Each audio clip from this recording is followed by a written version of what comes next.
Good afternoon and welcome to Conversations, a production of the Oakville Chamber of Commerce. My name is Tim Caddigan and I'm the chair of the board at the Chamber, and I'm pleased to be your host for this weekly series. On today's episode, we are joined by Sean Simpson, Vice President of Public Affairs at Ipsos. Mr. Simpson leads the public opinion polling business for Ipsos in Canada, specializing in political behavior, reputation, social trends, and higher education research. He is presented annually at our chamber as part of our Economic Outlook breakfast.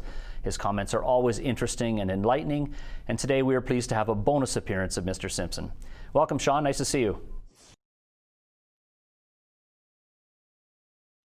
So you brought with you today some recent survey results surrounding the pandemic. What specifically did you find striking from this new information?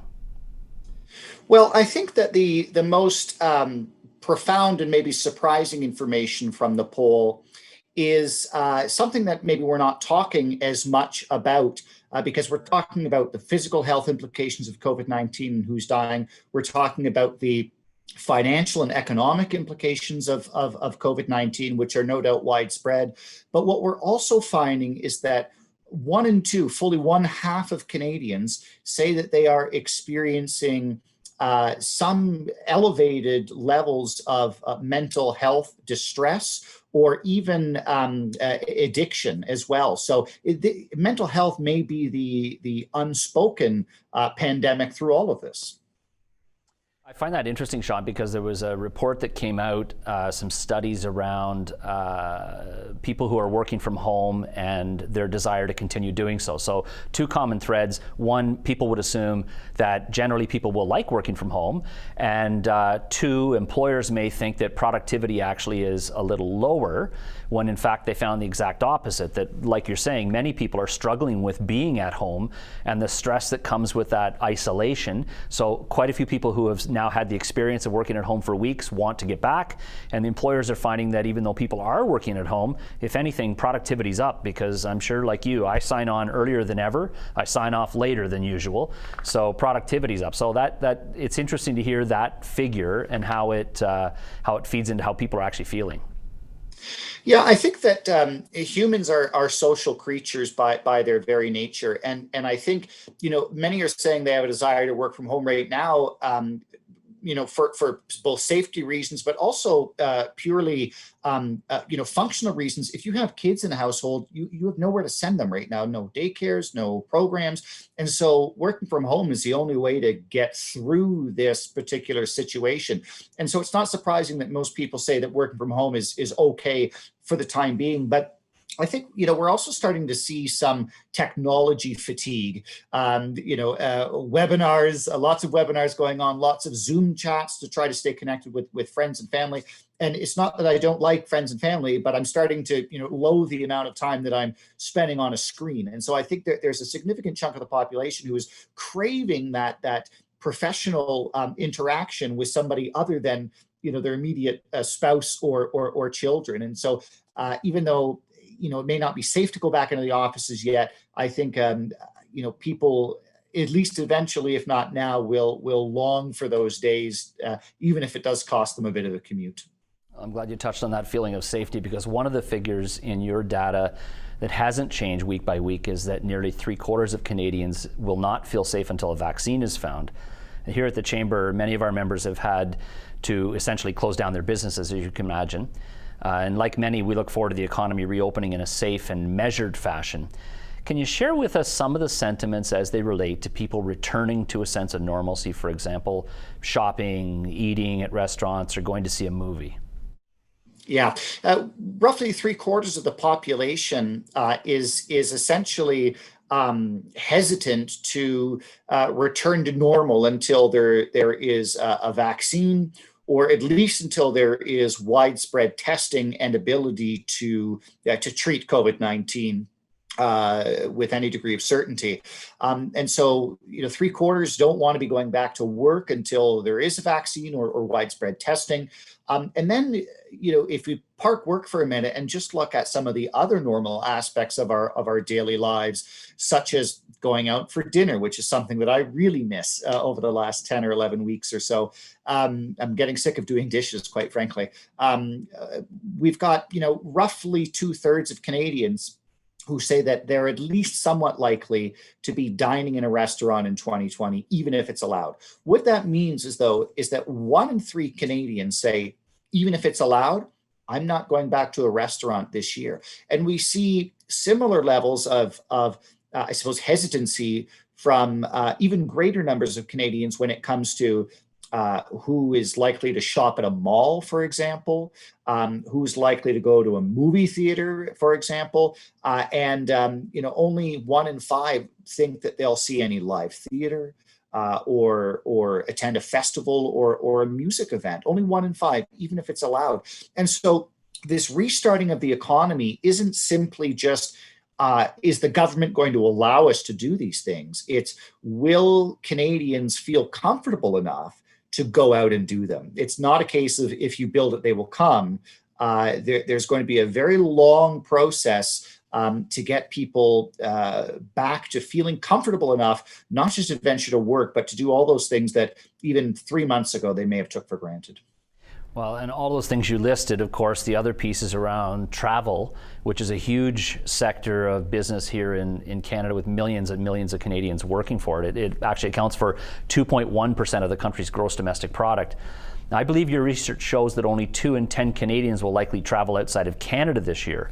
Are there any specific reasons for this that you've identified? I mean, obviously the safety piece, but what else did you find? Yeah, so safety is certainly one of them, but financial considerations are another. We know that roughly 2/3 of Canadians say that they have been or expect to be financially impacted by COVID-19. So again, more than the health considerations, more people think they'll be affected or have reported being impacted adversely by COVID-19. But the other, I think, thing in people's mind is the quality of the experience. And it was interesting because I love to travel, and I follow some travel blogs from industry people, and he was actually talking about going out for dinner, and he said, yeah, we went out for dinner for the very first time. It's actually in Florida, and he said, but we had to wait outside to get a table. They spaced us. We had to sit like on the same side of the booth to try. Like, there were so many rules. You had to wear your mask walking around to go to the washroom. There was, you had to sort of apply to go to the washroom.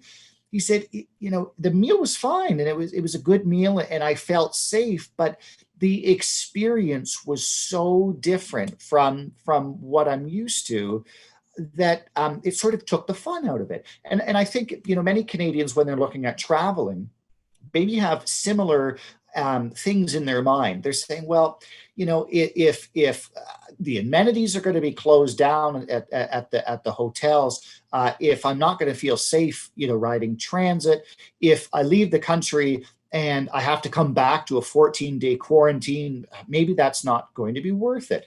And so, I think a lot of people are just saying, even if it's allowed, 80% aren't going to leave Canada this year, simply because of concerns over health, over finances, or maybe even the quality of the experience. How does that translate to travel within the country or within the province at the very least? Yeah, Canadians are a little bit more likely to say that they're looking at traveling within their own province or even outside of the province. But this is interesting because it's juxtaposed against other data that we have that says that 3/4 of Canadians would actually support closing provincial borders. The border from Ontario to Quebec or Ontario, Manitoba, whatever the case may be, which is interesting because I actually think that movement across borders is protected by the Charter of Rights and Freedoms. So that opens up a whole another can of worms. But it's not just about your ability to go somewhere. It's, will you feel welcome if you do?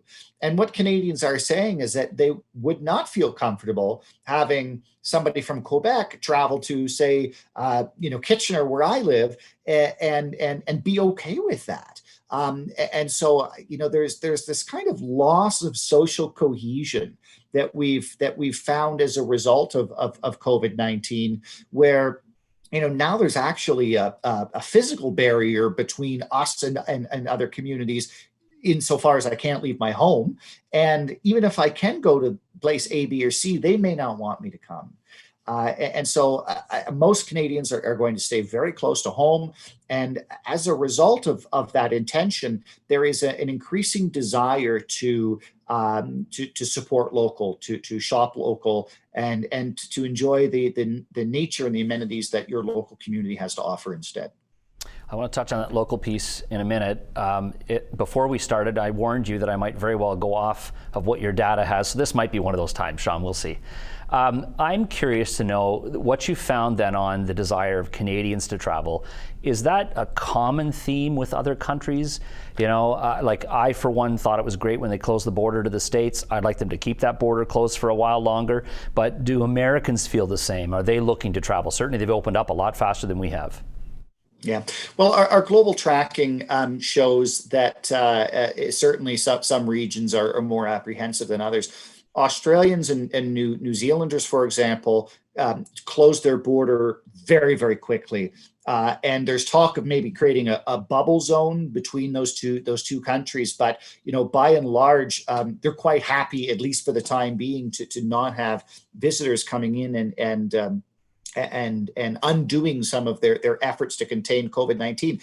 But that said, you know, both for Australia and New Zealand, tourism represents a massive proportion of their economic activity, of their GDP. And so even if the general population is fine with keeping borders closed, I think there's going to be significant industry groups within those countries who are saying, you know, this is choking us, and we need to you know, with proper precautions, but think about how we're going to reopen. Iceland, for example, is going to reopen this month, and they're testing. They want to test everybody who comes in through their airports. So, you know, different countries are certainly taking more cautious approach. I think Americans, you know, they're less likely to travel abroad anyway compared to Canadians. So they're you know, many of them are perfectly happy to stay in the United States. And what I've been noticing is that popular resort hotels in the United States, say in Myrtle Beach or in Florida, are filling up quickly because people are seeing the writing on the wall saying, well, I'm not going to be able to go to the Bahamas, Caribbean, you know, South America, or maybe even Hawaii. They may have separate rules in Hawaii preventing people from coming. So I'm going to take advantage of these more local vacations. You touched on, I think, a change in mindset for some around the desire for local goods and services. Can you talk a little bit about that? I think that obviously has some implications for many of the businesses, certainly that we serve here at the Chamber, but that desire for local goods. Yes. Well, one of the things that COVID-19 has done is spark feelings of let's say, nationalism or even isolationism to some degree. And oftentimes those things can be channeled in bad ways. But there are other good ways in which they can be channeled. And one is that 8 in 10 Canadians say that they're going to go out of their way to buy Canadian and to support Canadian. And 7 in 10 take it a step further and say that they're going to go out of their way to support local. And so, you know, for your members, you know, that's going to be, I think, a central a point in their marketing, in their communications around COVID-19. We're safe, you know, first and foremost, of course, but you know, we're local. And so, you know, support your neighbors and support the businesses in your community, because that's how we're all going to get back onto our feet. We've certainly heard lots about how Canadians feel about their levels, various levels of government, and some of the differences between provinces. But can you talk about what Canadians are feeling and then how that's changed over the waves of your polling? Yeah. So governments did an unbelievable job at scaring the hell out of us in March. And so, you know, public opinion, we have something called a disruption barometer where we're measuring political, social, economic attitudes, and the assessment of the situation deteriorated significantly in March. The initial layoffs, the initial shutdown, the uncertainty of it all. And even though, you know, there are still more people who have lost their jobs now, more people who have been impacted by COVID-19 health-wise or financially is greater now, we're starting to see some of those metrics rebound. And I wouldn't call it optimism. I wouldn't even necessarily call it cautious optimism. But there I think is the belief that the worst is behind us. And again, this may not be a correct assessment, but it's the belief that the worst is behind us, and that government programs such as the wage subsidy program, such as the emergency response benefit, that those did a very good job at mitigating the potential for complete disaster. And government said, we're not going to move perfectly on this. We're going to move quickly on this. And, by and large, I think that has avoided disaster in most cases. Canadians recognize that. And our polling shows that those who are receiving, for example, the response benefit, while many would like it to be more, most are saying, I can get by as a result of this. I may not be thriving, but I'm surviving. You're watching Conversations, a production of the Oakville Chamber of Commerce, coming to you live from the Your TV studios in Halton, across both Zoom and Facebook. Our guest today is Sean Simpson, VP of Public Affairs at Ipsos. I say that wrong every time, Sean. Ipsos. He's coming to us from his home office in Kitchener, and we're discussing the mood of Canadians as we work through the pandemic. What are Canadians feeling then about their responsibility, I guess, to support local business, picking up on some of the things you just said? Yeah, well, Canadians, I think there's going to be a push. We already saw it from the United States prior COVID, pre-pandemic. But I think there's going to be a push and a desire from Canadians to businesses to diversify, in one sense, their supply chain by not relying on China so much. And the solution in Canadians' minds then is to source more locally, so that when another pandemic comes and I, it's not just a second wave. I think now people realize that the way that the world is connected and the way that we travel and stuff means that another pandemic is coming at some point in the future. So that we've put policies and practices in place to mitigate some economic fallout, because we're just too reliant on importing things. And yes, we can do it cheaply, but is that the best way of doing it? And so Canadians, I think, are increasingly expecting this of companies in Canada.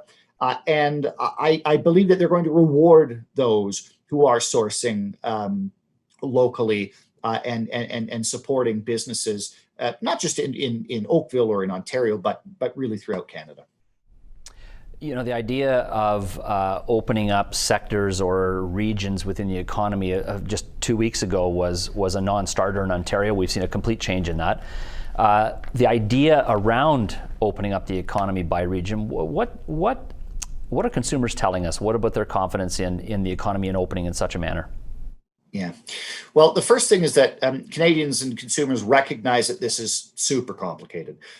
They also recognize that the situation is different everywhere.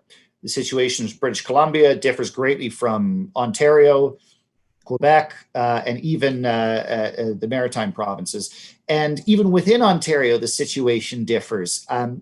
The first thing is that they want provinces to drive the bus, right? So it's not up to the federal government to determine, what opens when and how. It's not even necessarily up to the local municipalities. They want the provincial government to take a hold of this. And what we heard from Doug Ford is that he's not averse to the idea that maybe some regions are going to operate and reopen more quickly than other regions. Of course, the GTA is the largest hotspot just by virtue of their size, really, in Ontario, and so maybe they stay closed more than Chatham does, for example.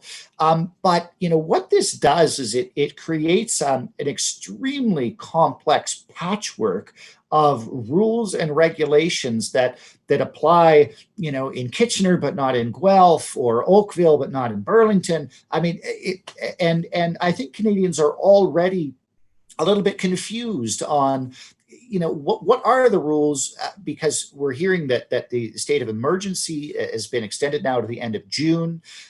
So does that mean, I know that there's a 5-person limit, but do they have to be in my family, or can I combine bubbles if it's social distance? I mean, even that is confusing. And the rules, of course, are different in other parts of the country.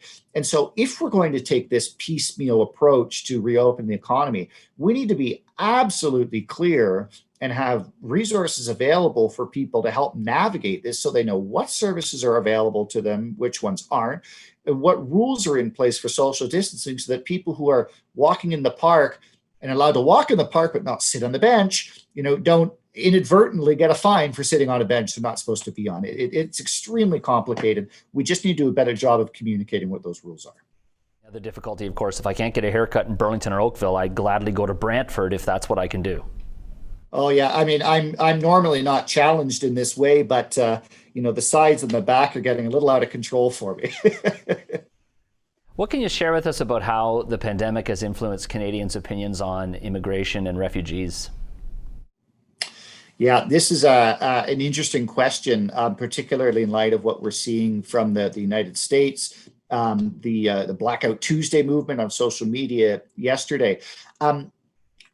If we set that aside for a moment, what we found in our polling is that pre-pandemic, we were already becoming a little bit more nationalistic, a little bit more stronger feelings of populism, and putting Canada first. You always think of Trump and put America first, and you think, oh boy, what an ignorant statement. Well, it's a statement that resonates in Canada too, and those feelings have been growing. As a result of the pandemic, we find that more Canadians and a majority of Canadians are saying, we should stop allowing the refugees in right now. We should stop allowing immigrants into Canada for the time being. And I think there are two reasons for that. One is, health reasons. When people are crossing borders, you don't know if they've been exposed to coronavirus or not. And the second is, given the limited resources that we have, given the budget deficits that the government is spending, which are largely approved by most Canadians, but there's no more money to be going around, and we need to focus on ourselves first. And so people are therefore less supportive of immigration and allowing Canada's fair share of refugees to come in.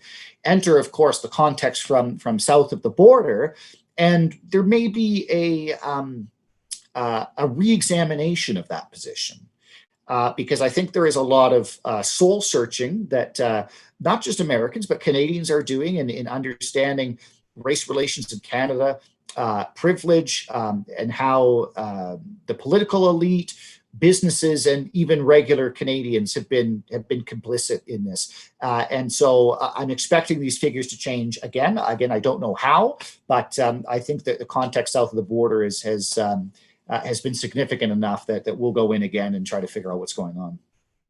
You touched on government support and the sort of fiscal picture. All three levels of government have done something to support individuals and businesses. What can you dive in a little bit further on what people are thinking about? How do we recover the costs of these programs, for instance?